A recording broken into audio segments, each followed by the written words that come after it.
잠깐 기도하고 말씀 보겠습니다.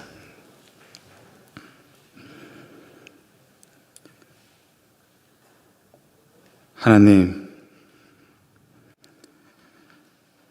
하늘에 있는 태양보다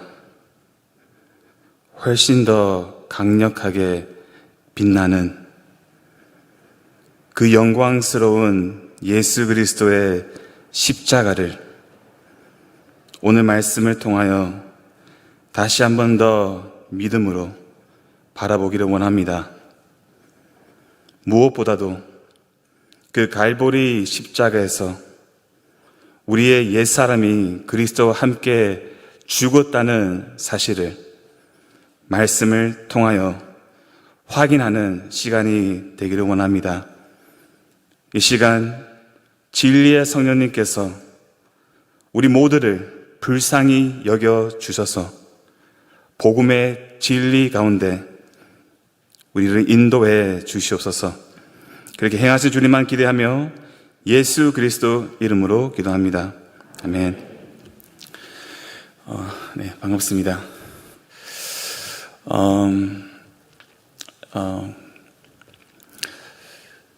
종교개혁자 존 칼빈의 말로 설교를 시작하려고 합니다. 만약 설교자가 자신이 전할 말씀을 먼저 자기 스스로에게 전하지 않는다면 차라리 강단에서 넘어져 목이 부러지는 것이 낫다.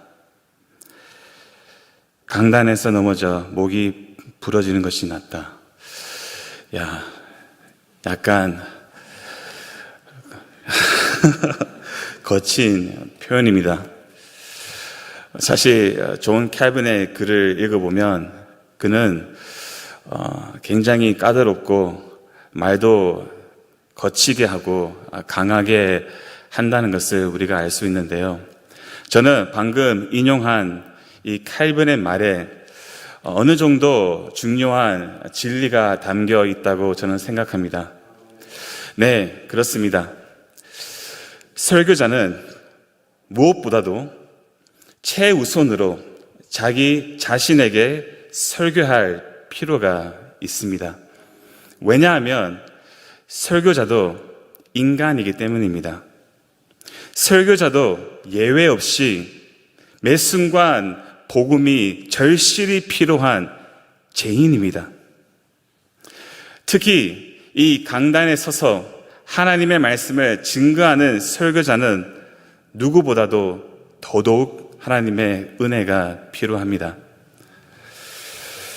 사실 설교자의 가장 큰 딜레마 중 하나는 자신이 전하는 설교대로 살지 못한다는 것입니다. 저의 아내가 가끔 저에게 이런 말을 하더라고요. 당신은 설교할 때가 가장 멋있더라. 잠시만요. 지금 저를 자랑하는 것이 아니고요. 저의 아내의 말의 뉘앙스는 상당히 부정적입니다. 그러니까 이런 것이죠. 당신이 설교하는 그 모습과 평소에 저의 아내가 보는 모습은 다르다는 것입니다. 이렇게 말씀을 선포하지만 그 말씀과 삶을 비교해 보면 일치가 되지 않는다는 것입니다. 그래서 저희 아내는 저를 꾸짖고 싶지만 저의 멘탈이 워낙 버버 멘탈이기 때문에 저에게 상처를 줄까봐 이 살짝 꾸짖고 싶은 말을 잘 포장해서 당신이 설교할 때가 가장 멋있더라 라는 것이죠. 부끄럽지만 저는 인정할 수밖에 없습니다. 이 어마어마한 예수 그리스도의 복음을 전함에도 불구하고 저의 삶을 보면 이 복음과 저의 삶은 괴리가 너무나 큽니다.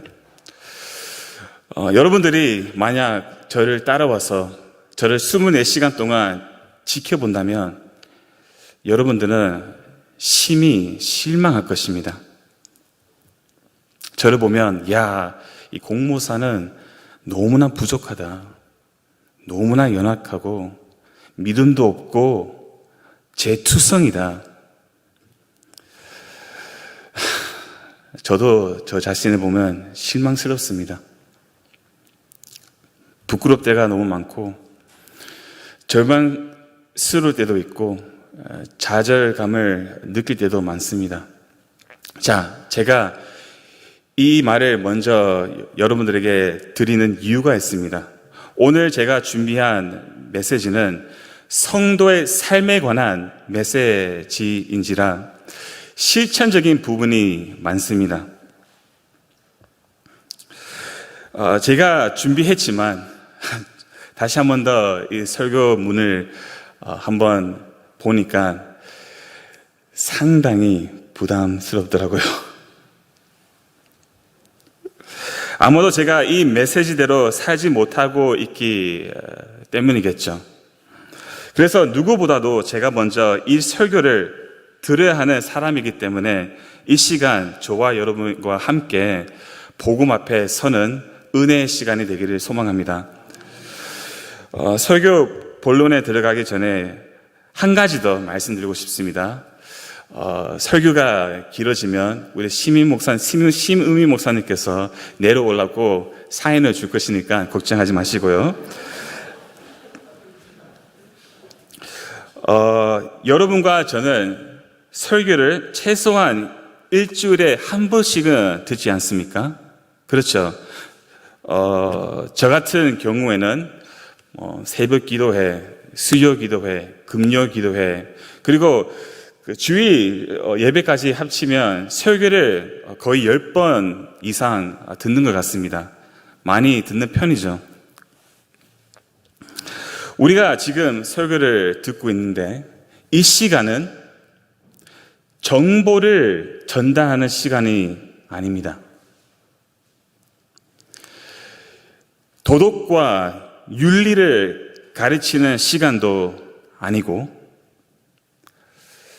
정치 문제나 시사 이슈를 이야기하는 시간도 아니고 재밌는 스토리텔링 시간도 아니고 간정을 위한 시간도 아니고 삶, 이 인생 코치나 상담하는 시간도 아닙니다. 17세기 청교도 목사였던 리차드 백스터는 설교란 죽어가고 있는 사람으로서 죽어가고 있는 사람들에게 설교하는 것이다 라고 말했습니다. 죽어가고 있는 사람으로서 죽어가고 있는 사람들에게 설교하는 것이다. 백스터 목사님은 설교의 이 urgency, 그 긴급성과 centrality, 이 중요성을 알고 있었습니다. 모든 사람은 지금 이 자리에 있는 모든 사람은 다 죽음으로 달려가고 있습니다. 태어나는 순간 모든 인간은 죽음의 목적지로 달려가고 있습니다. 한 번 죽는 것은 정해져 있습니다. 또한 이 땅에 태어나는 모든 사람들은 재앙에 죽어 영적으로 죽어 있는 상태에 있습니다. 자, 죽음을 피할 수 없고 영적으로 죽어 있는 사람에게 무엇이 필요하겠습니까? 복음을 듣는 것입니다. 왜냐하면 사느나 죽느냐의 문제는 이 복음 선포에 달려있기 때문입니다. 하나님은 이 복음이라는 은혜의 수단을 통하여 재앙에 죽어 있는 자를 살리기 때문입니다. 그러므로 이 설교 시간은 매우 진지하고 무겁습니다. 무겁습니다. 왜냐하면 진리의 성령님은 다른 방법이 아니라 이 말씀 선포를 통하여 듣는 자의 마음에 믿음을 일으키시고 회개케 하시고 구원하시기 때문입니다. 그렇기 때문에 설교자는 이 설교 시간을 함부로 사용할 수 없습니다. 자, 그렇다면 무엇을 말을 해야 될까요? 16, 17세기 윌리엄 퍼킨스가 이런 말을 했습니다. Preach one Christ, by Christ, to the praise of Christ. 영어는 한번 따라해 주시면 감사하겠습니다. 다 졸리고 있거든요. 네, 한번 따라해 주시면 감사하겠습니다. Preach one Christ, by Christ, to the praise of Christ. 너무 감사합니다. 그리스도를 통하여 너무 잘하셨어요. 그리스도를 통하여 그리스도를 찬양하도록 한 그리스도를 설교하라. 아멘입니다. 그래서 이 설교 시간은 굉장히 중요한 시간입니다. 그런데 여러분, 이 설교 시간에 나도 모르게 설교자에게 집중할 때가 있을까요, 없을까요? 당연히 있습니다. 저도 그럴 때가 많습니다. 이 시간은 예수 그리스도를 바라보는 시간인데 설교자에게 집중할 때가 있습니다. 우리의 연약한 부분입니다. 문제는 설교자에게 집중하게 되면 설교를 통해 은혜 받기 어려워요. 어렵습니다. 사람을 보는 순간 우리는 무엇을 보게 되냐면 그 사람의 불완전한 모습과 연약한 부분과 허물을 보게 됩니다. 그것을 보는 순간 아무리 설교가 잘 준비되어 있을지라도 귀에 들어오지 않아요. 사람을 보면요, 안 됩니다.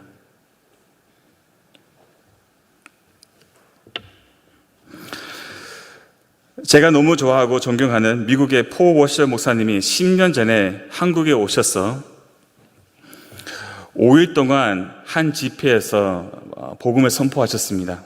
제가 너무나 사랑하고 존경하는 목사님이기 때문에 제가 5일 내내 그 집회에 참석했고 심지어 워셔 목사님을 만나서 교제를 나누는 시간도 있었습니다.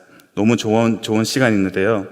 집회 첫날에 첫 설교에 워셔 목사님이 이런 말씀을 하셨습니다.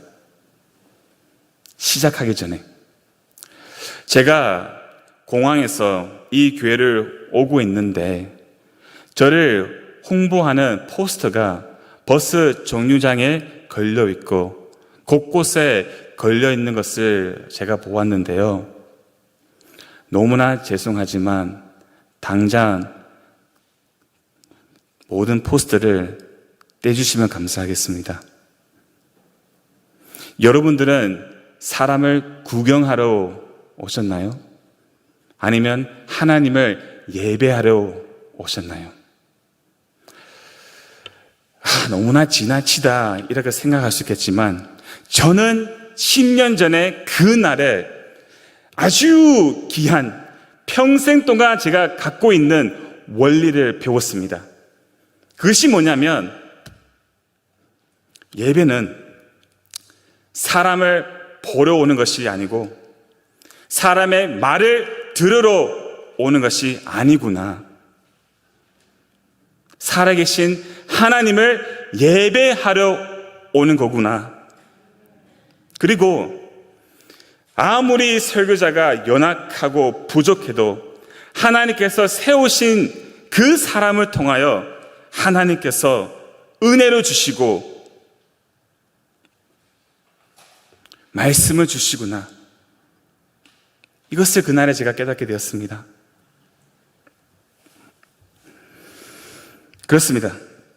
우리가 믿음의 눈으로 설교자 뒤에서 역사하시는 그 전능하신 하나님, 그 완전한 하나님의 섭리를 믿음으로 우리가 바라볼 수만 있다면 이 설교를 통하여 우리 모두가 큰 은혜를 받고 변화되고 더 성화될 것입니다. 그래서 가장 안전한 믿음의 고백이 있는데 옆에 있는 지체에게 한번 고백해 보시면 감사하겠습니다. 주님만 기대합시다.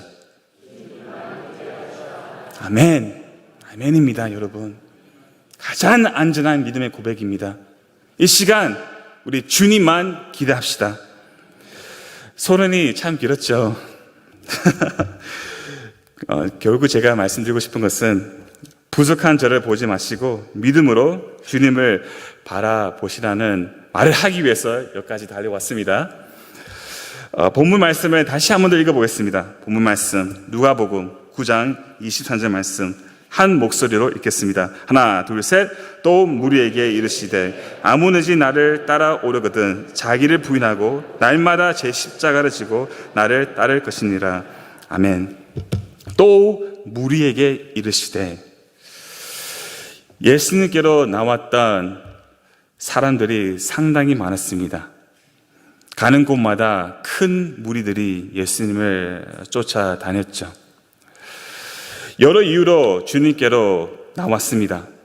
병 고치기 위해 나왔고, 먹을 것을 얻기 위해 나왔고, 문제 해결하기 위해 나왔고, 호기심에 나왔고, 초월 자연적인 기적을 맛보기 위해 나왔고, 심지어 예수님을 대적하기 위해 나왔습니다. 어떤 이유로 나왔든 상관없이 예수님께서 지금 그 무리에게 말씀하십니다. 아무든지 나를 따라오려거든. 지금 예수님께서 차별 없이 보편적으로 예수님을 따르도록 모든 사람을 초대하고 계십니다. 모든 사람을. 대단한 영성에 도달한 사람이 아니라, 신학적인 지식이 풍부한 사람이 아니라, 경건의 삶을 철저히 사는 사람이 아니라, 세상에서 무슨 큰 권력이 있는 사람이 아니라 누구든지입니다. 누구든지 예수님을 따라갈 수 있습니다. 지금 무슨 상태에 있든지, 어떤 상태에 있든지, 어떤 죄를 지었든지, 어떤 과거를 갖고 있든지, 연약하든지 상관없이 누구든지 예수님을 따라갈 수 있습니다. 그렇기 때문에 이 복음으로 초대는 어떤 초대냐면 은혜의 초대입니다. 얼마나 놀랐습니까? 얼마나 놀랐습니까? 은혜입니다, 은혜. 그런데 우리가 잘 알다시피 예수님을 따랐던 사람들은 어떻게 됐습니까? 다 없어버립니다. 어디 간지 모릅니다. 그리고 남은 자들은 아주 소수의 사람들이었습니다. 그런데 왜 이 은혜의 초대에 반응하지 않고 왜 예수님을 따라가지 않았을까요? 그 이유는 무엇일까요?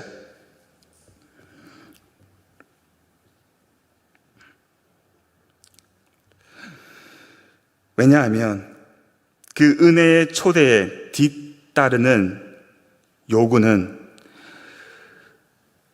절대 명령이기 때문이에요. 아무든지 나를 따라오려거든. 근데 그 뒤에 뭐가 있다고요? 절대 명령이 있어요. 3가지 절대 명령입니다. 무엇입니까? 자기를 부인하고, 날마다 제 십자가를 지고 나를 따르리라. 이것은 여지가 없습니다. 주님을 따르기 위해서는 무엇이 요구되냐면 능동적인 절대적인 순종입니다. 순종 없이는 주님을 따라갈 수 없거든요.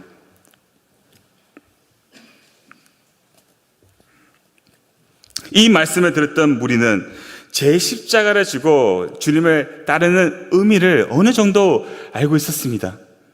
왜냐하면 그 당시에 십자가는 무엇입니까? 사람을 죽이는 도구였습니다.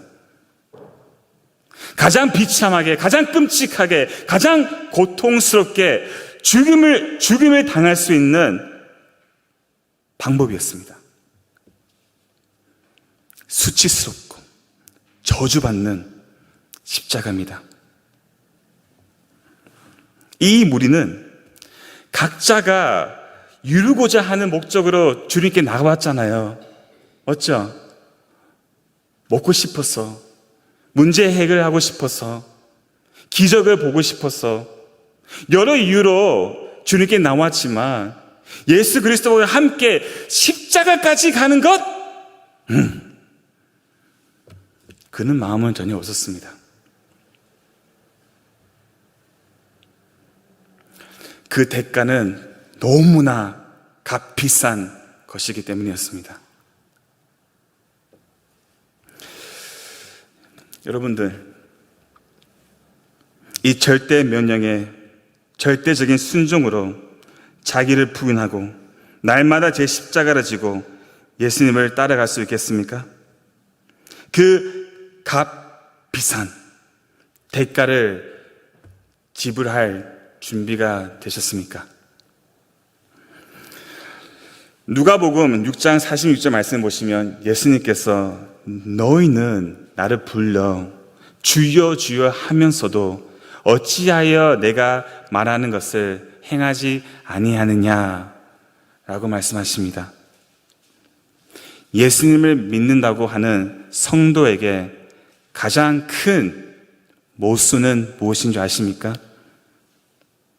우리가 예수님을 주님이라고 부르지만 그 주님께 순종하지 않는다는 것입니다. 모순입니다.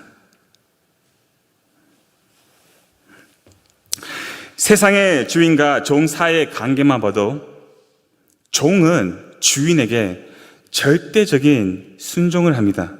그렇죠?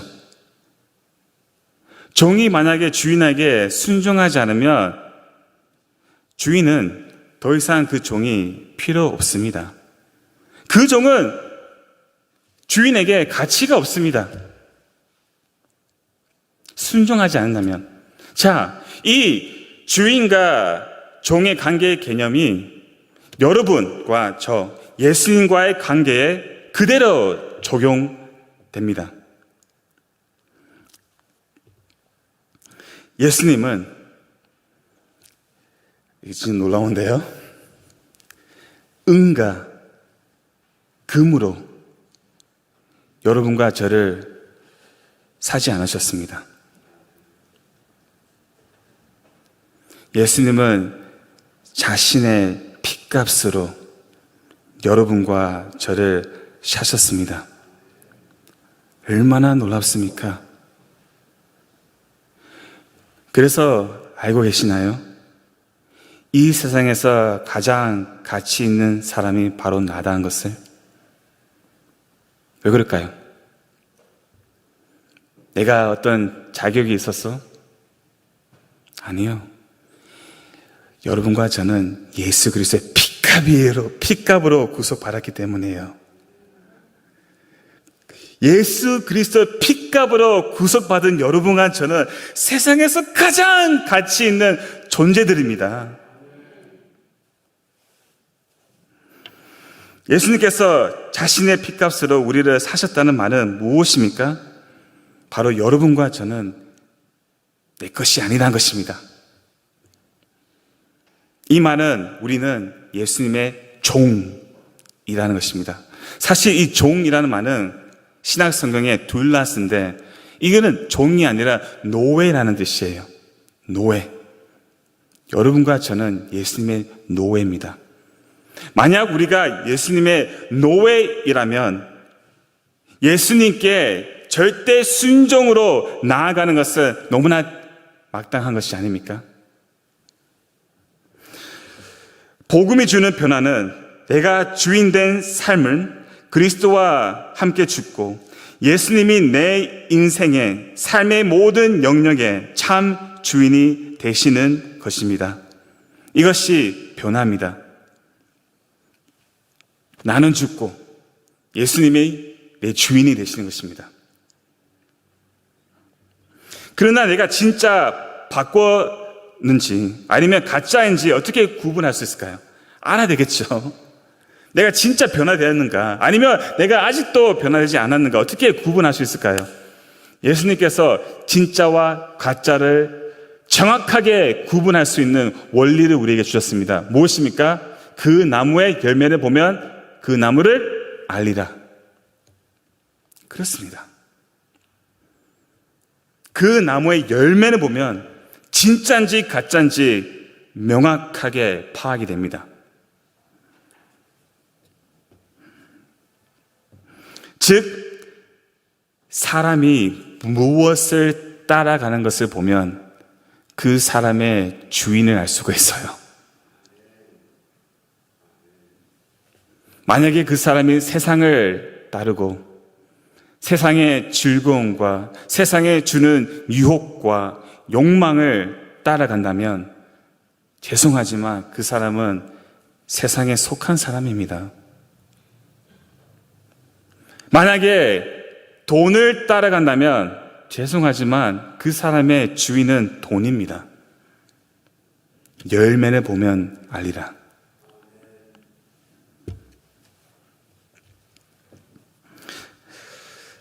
하지만 예수님의 종은 어떤 상황에서든 어떤 문제가 닥쳐오든 이 주님의 절대 명령에 순종하며 나를 분하고 날마다 제 십자가를 지고 주님을 따라갑니다. 자, 이 남은 시간에 사인을 주실 거예요. 걱정하지 마십시오. 네. 오케이. 컨펌 받았습니다. 네, 이 남은 시간에 오늘 말씀에 대해 세 가지 요점을 함께 나누고자 합니다. 첫째는 우리가 부인해야 하는 이 옛사람의 전체성에 대해서 함께 볼 거고요. 둘째는 이 옛사람을 우리가 어떻게 처리할 수 있는지에 대해 볼 것이고요. 마지막으로 새 사람으로 우리가 어떻게 살아야 하는지에 대해서 보겠습니다. 첫 번째 요점입니다. 우리가 부인해야 하는 십자가에 못 박아야 하는 이 옛사람의 전체성은 무엇일까요? 잠깐 에베소서 4장으로 가보겠습니다. 함께 에베소서 4장 말씀 몇 가지 찾아보겠습니다. 에베소서 4장입니다.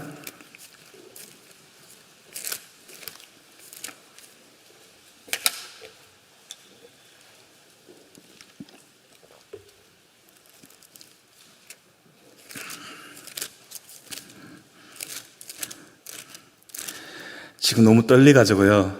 글씨가 안 보여요. 4장 22절부터 24절 말씀 함께 읽겠습니다. 22절부터 24절 말씀 죄송합니다. 22절부터 24절 말씀 하나 둘 셋. 너희는 유혹의 욕심을 따라 썩어져 가는 구습을 따르는 옛 사람을 벗어버리고 오직 너희의 심령이 새롭게 되어 하나님을 따라 의와 진리의 거룩함으로 지으심을 받은 새 사람을 입으라. 아멘. 옛 사람은 아담의 생명입니다. 아담의 생명. 타락한 본성이 가지고 있는 모든 악의 총체라고도 말할 수 있습니다. 에베소서 4장 22절 말씀은 이 옛사람은 유혹의 욕심을 따라 썩어져 가는 구습을 쫓는다고 합니다. 그리고 에베소서 2장 3절 말씀은 이 옛사람은 육체와 마음에 원하는 것을 행한다고 말합니다. 즉 옛사람의 특징은 자기 중심적입니다. 자기 중심적이라는 것입니다. 내가 원하는 대로 육체의 마음에서 우러나오는 정욕과 탐욕을 끊임없이 추구하며 나밖에 모르는 것이 옛사람입니다. 그리고 부패한 본성에서 출발하는 두려움, 수치감, 죄책감, 그리고 그로 인해 따라오는 미움, 시기, 욕심, 악함에서 벗어날 수는 없고 환경의 종로를 하면서 살아갈 수밖에 없는 것이 옛사람입니다. 또한 이 옛사람은 그저 환경이 주어진 대로 반응합니다. 화가 나는 일이 생기면 화를 내고 문제가 생기면 짜증을 냅니다. 물론 여러분, 화를 내지 않고 짜증을 내지 않을 수도 있겠죠. 그러나 여러분, 옛사람은 그것조차도 자기 의로 삼아버립니다. 얼마나 무서웁니까?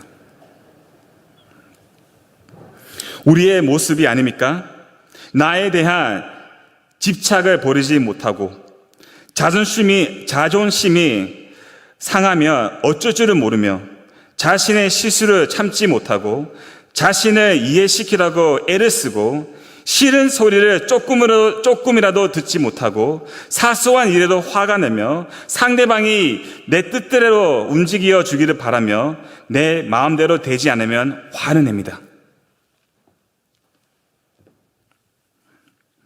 자존심, 이기심, 자기 사랑, 자기 애착, 자기 집착, 자기 비하, 비교의식, 미움, 시기, 다툼, 강박함, 초조, 불안, 염려, 근심 등은 다 옛사람의 특징입니다.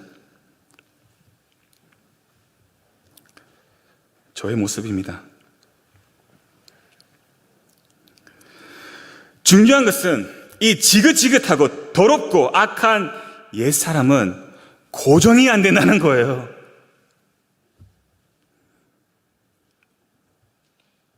개선이 안 됩니다.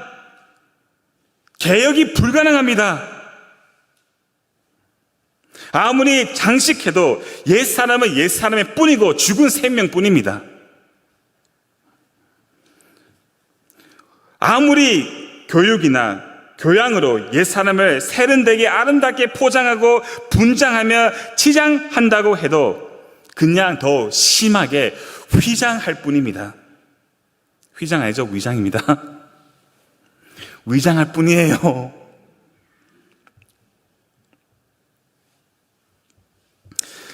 그래도 신기한 것은 여러분과 저는 계속 우리의 옛사람을 포장하려고 해요. 계속. 교육으로, 스펙으로, 지책으로, 소유로, 종교로 자신을 장식하고 나를 포장하고 나를 만들고 나는 이런 사람입니다 라고 자신을 드러냅니다.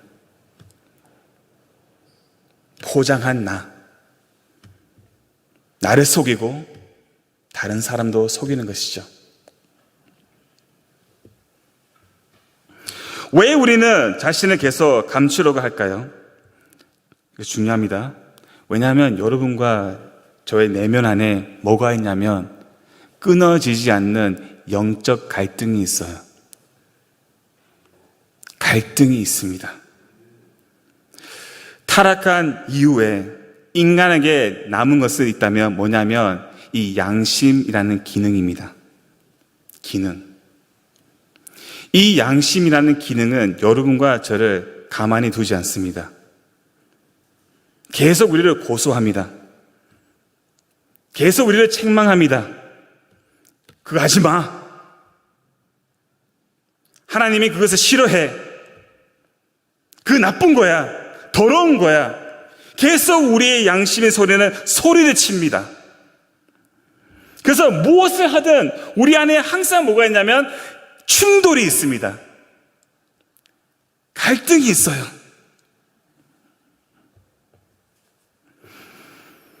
그러나 여러분, 이 옛사람은 양심조차도 지킬 수 있는 능력이 없어요. 못 지킵니다. 여러분 잘 지킵니까? 양심의 소리를?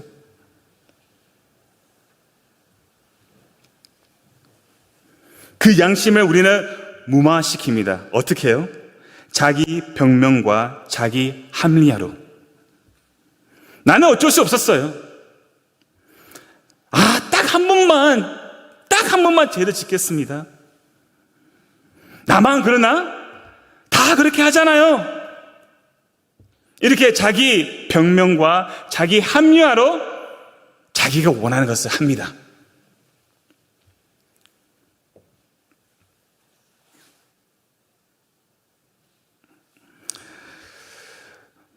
그러니까 우리가 죄를 지을 때마다 우리 양심은 계속 찔리죠. 계속 책망과 수치심을 느끼게 됩니다.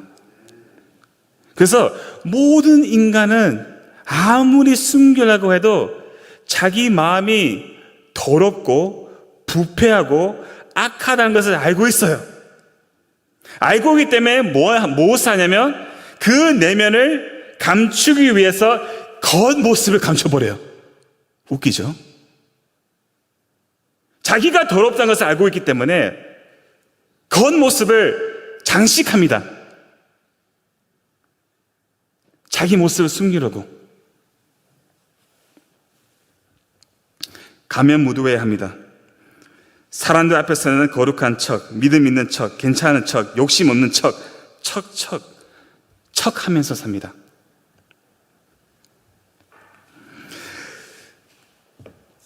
다시 말씀드리자면 우리는 모두 선한 것이 하나도 없는 100% 죄인들입니다. 그래서 옛사람은 고칠 수 없는 생명입니다. 개선될 수 없는 존재입니다. 이 옛사람은 흔들면 흔들수록 추악하고 개팍하고 고질스럽고 이기적인 것을 볼 수만 있습니다. 무엇보다도 이 옛사람은, 자기 중심적인 이 옛사람은 절대로 주님을 따라갈 수 없다는 것입니다. 두 번째 요점입니다. 빨리 지나가겠습니다. 그럼 이 옛사람을 어떻게 우리가 처리할 수 있을까요? 방법은 딱 하나뿐입니다. 십자가입니다. 다른 방법은 없습니다. 십자가에서 그리스도와 함께 죽는 것입니다. 옛사람을 십자가에 던져버린 것 외에는 처리할 방법은 없습니다. 로마서 6장 6절 말씀입니다. 우리가 알거니와 우리의 옛사람이 예수와 함께 십자가에 못 박힌 것은 죄의 몸에 죽어 다시는 우리가 죄에서 종노를 하지 아니하려 함이라. 아멘. 우리의 옛사람은 2000년 전에 예수 그리스도와 함께 십자가에서 못 박혀 죽었습니다. 이것은 역사적이고 객관적인 실제 사건입니다. 이것은 결론입니다. 따질 수가 없습니다. 진리가 결론이기 때문입니다. 우리는 죽었습니다. 문제는 뭐냐? 우리는 죽었지만, 끝났지만, 우리가 세상에 떠날 때까지 우리 안에 존재하고 있는 것은 뭐냐면 남아있는 옛사람입니다. 이 남아있는 옛사람은 끊임없이 우리를 공격합니다. 끊임없이 우리를 넘어지게 하려고 합니다. 끊임없이 우리를 괴롭힙니다. 쉬지 않습니다. 그래서 주님께서 말씀하십니다. 누구든지 아무든지 나를 따라오려거든 자기를 부인하라. 부인하라. 매 순간 우리를 부인해야 됩니다. 자기 부인이 무엇일까요? 자, 자기 부인에 대해서 두 가지 측면을 말하고 빨리 마지막 부분을 하고 마치겠습니다. 아직까지 사연이 안 좋습니다. 네, 너무 감사합니다. 고마워요. 네, 보십시오, 여러분. 두 가지 측면이 있습니다. 제가 새벽 기도 때 출애굽기 2장을 전했는데 제가 굉장한 은혜를 받았거든요. 그것을 잠깐 나누겠습니다. 모세는 40년 동안 애굽의 왕자로 살았어요. 40년 동안. 왕자로 살았어요. 애굽의 왕자로서 애굽에서 주는 모든 특권과 영광과 모든 것을 마음껏 누렸습니다. 모세는 40년 동안 부족함이 없었어요. 애굽의 왕자였습니다. 출애굽기 2장을 보시면 그 모세가 장성한 후에 자기 형제들에게 나아갔다고 말합니다. 자, 히브리서 11장 24절 말씀은 이 사건을 이렇게 기록하고 있습니다. 믿음으로 모세는 장성하여 바울의 공주의 아들이라 칭함 받기를 거절하고. 모세는 애굽 공주의 아들이라 칭함, 즉 애굽의 모든 영광과 특권과 부를 거절했습니다. 모세는 자기 부인을 했다는 거예요.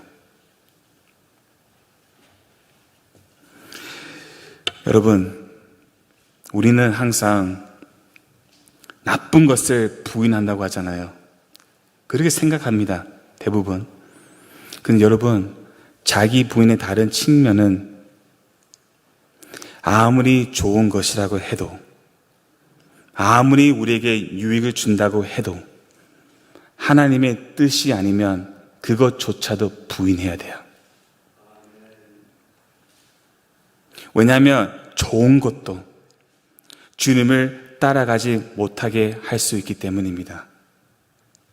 좋은 것은 다 좋은 것이 아닙니다. 세상이 주는 모든 것이 다 좋은 것이 아닙니다.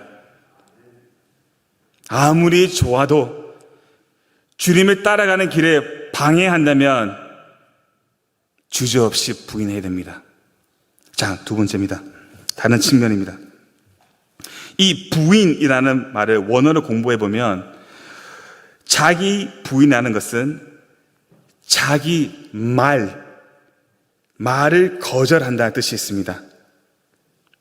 자기 부인은 무엇입니까? 자기 말을 거절한다.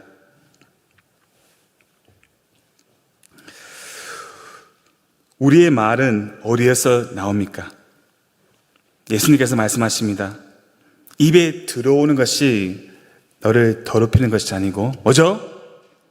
마음에서 나오는 그 입술에서 나오는 그 말이 너희를 더럽힌다고 말씀하셨습니다. 말은 우리의 부패한 본성에서 나옵니다. 여러분, 생각해 보십시오. 우리가 서로에게 언제 아프게 합니까? 언제 서로에게 상처를 줍니까? 말 아닙니까? 말이에요, 말. 이 말은 칼보다 무서워요. 칼보다. 이 말로 인해 사람을 죽일 수도 있고 살릴 수도 있는 엄청난 힘입니다.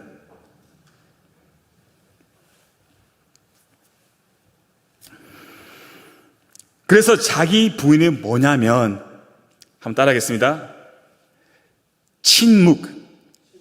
침묵이에요. 이미 사인을 받았어요. 5분만 주세요. 침묵입니다. 침묵.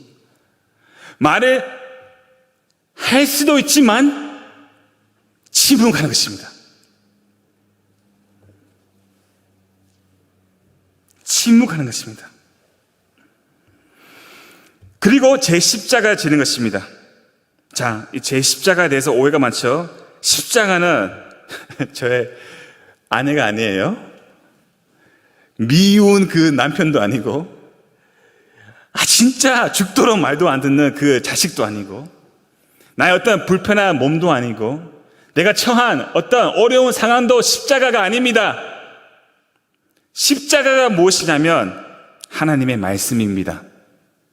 무슨 말이냐면 자기 말을 부인하고 하나님의 말에 순종하는 것이 십자가를 지는 것이에요. 예를 들어 옆에 있는 지체를 사랑하지 못하는 그 옛사람을 부인하고 하나님께서 그 지체를 사랑하라 라고 말씀하시면 그 말씀에 순종하고 사랑하는 것이 십자가를 지는 거예요. 옆에 있는 사람을 용서하지 못하겠어요. 근데 그 용서하지 못하는 그 옛사람을 부인하고 하나님께서 그 지체를 용서하라 라고 말씀하시면 그 말씀에 순종하고 용서하는 것이 십자가의 삶입니다. 삶입니다. 자, 마지막 세 번째 요점은 뭐냐면 어떻게 우리가 새 생명을 살 수 있을까요? 간단합니다. 믿음입니다. 이 세 사람은 오직 믿음으로 살 수 있습니다. 믿음. 어떤 믿음이냐면 이거예요. 우리가 다 알고 있죠? 갈라디아서 2장 20절 말씀. 제가 읽어드리겠습니다. 이 말씀은 너무 귀한 말씀입니다. 내가 그리스도와 함께 십자가에 못 박혔나니 그런즉 이제는 내가 사는 것이 아니요 오직 내 안에 그리스도께서 사시는 것이라. 이제 내가 육체 가운데 사는 것은 나를 사랑하사 나를 위하여 자기 자신을 버리신 하나님의 아들을 믿는 믿음 안에서 사는 것이라. 아멘. 이 진리를 믿고 순간순간 내가 예수 그리스도와 함께 죽었고 예수님이 내 안에 사신다는 것을 로마서 6장 11절 말씀처럼 그 진리대로 여기는 것이고, 또한 우리가 이 복음의 진리를 입으로 시인하는 것입니다. 여기고 고백할 때 우리는 옛사람은 죽고 주님이 우리를 통하여 사십니다. 자, 여러분, 시간에 대해서 이것만 말씀드리고 마치겠습니다. 길이 험해 보이든 불가능해 보이든 상관없이 주님이 가자면 가고 서자면 서고 건너자면 건너가고 주님을 따르는 것입니다. 요한복음 10장 24절 말씀, 내 양은 내 음성을 들으며 나는 그들을 알며 그들은 나는 따르니라. 가장 끔찍하고 수치스럽고 가시 면류관을 쓰우고 침을 맞고 채찍을 맞고 온갖 모욕을 받고 십자가에 매달려 죽을까지 주님께서 나를 따라오라고 하면 따라가겠습니까? 우리의 형편이 어떻든 어떤 상황에 있든 나를 따르라 라고 말씀하시면 기꺼이 따라가야 합니다. 왜냐하면 나 같은 죄인을 위해 십자가에서 죽으시고 부활하신 우리의 참 목자 되시는 주님께서 먼저 그 십자가의 길을 걸으셨기 때문입니다. 사나 죽으나 우리는 주님의 것입니다. 기도하겠습니다.